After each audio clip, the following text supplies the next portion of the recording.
détournement, le Cameroun a encore frappé 500 milliards dans la valise.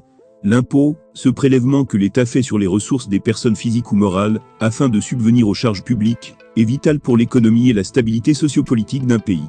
Il n'y a aucun doute là-dessus.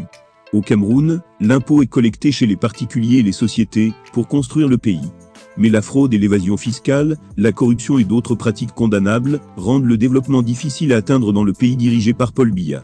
Une autre grande question est de savoir si les membres de la diaspora contribuent-ils à cet élan d'émergence qui devrait normalement être dicté par les impôts. L'avocat au barreau de Paris, qui est également acteur de la Société civile des réconciliateurs, M. Christian Beaumont-Timban croit que si. Dans une publication faite sur sa page Facebook vendredi le 6 janvier 2022, il donne même des preuves de ce qu'il avance. Bon à savoir, pour la culture de certains compatriotes, qui invectivent souvent les compatriotes de la diaspora de ne pas payer les impôts au Cameroun, titre-t-il.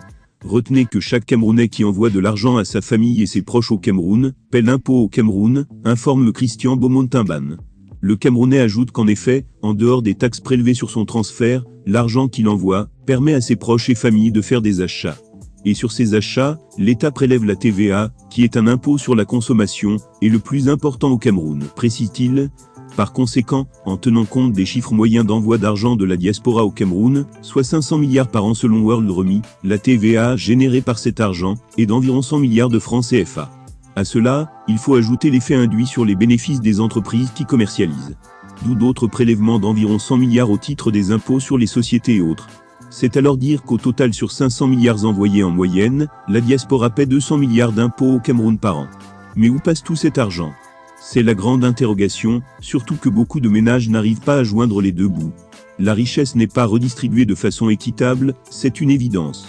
Ou mieux, le vol et le détournement d'argent au sommet de l'État prennent de l'ampleur. Le ministre de l'économie Louis-Paul Motaz, qui a vu passer de nombreux scandales financiers, ne dira pas le contraire.